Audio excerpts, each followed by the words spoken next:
ನಮ್ಮ ದಕ್ಷಿಣ ಕನ್ನಡ ಜಿಲ್ಲೆಯ ಶಾಸಕರಿಗೆ ನಾನು ಒಂದು ಪ್ರಶ್ನೆಯನ್ನು ಹಾಕ್ತೀನಿ ಸಭಾಧ್ಯಕ್ಷರೇ. ಈ ಹಿಂದೆ ಬಿಜೆಪಿ ಸರ್ಕಾರ ಇತ್ತು ಸಭಾಧ್ಯಕ್ಷರೇ.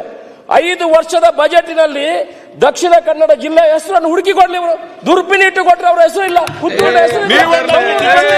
ಇವತ್ತಿನ ಬಜೆಟ್ ಅಲ್ಲಿ 24 ಸಲ ಬೆಂಗಳೂರು ದಕ್ಷಿಣ ಕನ್ನಡ ಜಿಲ್ಲೆ ನಾವು ಮಾತಾಡ್ತೇವೆ, ಅದನ್ನು ಹುಡುಕಿ ಸಭಾಧ್ಯಕ್ಷ. ಎಲ್ಲಿ ದಕ್ಷಿಣ ಕನ್ನಡ ಜಿಲ್ಲೆ ಹೆಸರಿದೆ, ಎಲ್ಲಿ ಯಾರಾದ್ರೂ ಅದನ್ನು ಅಭಿನಂದಿಸಬೇಕು. ಅದನ್ನು ಅಭಿನಂದಿಸಬೇಕು. 5 ವರ್ಷದ ಬಜೆಟ್ ಇವರು ಹುಡುಕಲಿ. ಎಷ್ಟು ಸಲ ಮಂಗಳೂರಿನ ಹೆಸರು ಬಂದಿದೆ, ಎಷ್ಟು ಸಲ ಪುತ್ತೂರಿನ ಹೆಸರು ಬಂದಿದೆ, ಹುಡುಕಲಿ ಸಭಾಧ್ಯಕ್ಷರೇ. ಇವತ್ತು 23 ಸಲ ದಕ್ಷಿಣ ಕನ್ನಡ ಜಿಲ್ಲಾ ಮತ್ತು ಉಡುಪಿ ಹೆಸರು ಈ ಬಜೆಟ್ ಮುದ್ರೆ ಆಗಿದೆ ಸಭಾಧ್ಯಕ್ಷರೇ.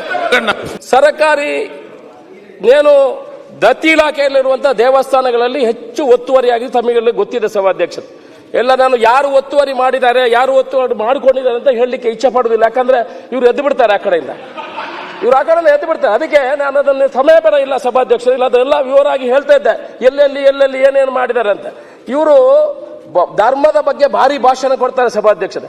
ನಾನು ಹಿಂದೇನು ಹೇಳ್ತಾ ಇದ್ದೆ, ಎಲ್ಲೆಲ್ಲಿ ಸರ್ಕಾರಿ ಜಾಗದಲ್ಲಿ ದೇವಸ್ಥಾನಗಳಿದೆ, ಚರ್ಚ್ ಇದೆ, ಭಜನಾ ಮಂದಿರ ಇದೆ, ದೈವಸ್ಥಾನ ಇದೆ, ಈ ಜಾಗವನ್ನು ದೇವಸ್ಥಾನದ ಹೆಸರಲ್ಲಿ ಆ ಜಾಗವನ್ನು ಮಾಡಿ ಅಂತ ಯಾವತ್ತು ಮುಂದಿನ ಬೇಡಿಕೆ ಇತ್ತು ಸಭಾಧ್ಯಕ್ಷ. ಇಡೀ ದಕ್ಷಿಣ ಕನ್ನಡ ಉಡುಪಿ ಜಿಲ್ಲೆ, ಬಹುಶಃ ಇಡೀ ಕರ್ನಾಟಕದಲ್ಲಿ ಈ ಬೇಡಿಕೆ ಇತ್ತು. 5 ವರ್ಷದಲ್ಲಿ ಧರ್ಮದ ಬಗ್ಗೆ ಭಾಷಣ ಕೊಡುವವರು ಇದನ್ನು ಮಾಡಿದ್ರ ಸಭಾಧ್ಯಕ್ಷರೇ? ಮಾಡಿದ್ರ? ಎಷ್ಟೋ ದೇವಸ್ಥಾನಗಳ ಜಾಗ ಈಗ ಅತಿಕ್ರಮಣ ಆಗಿದೆ.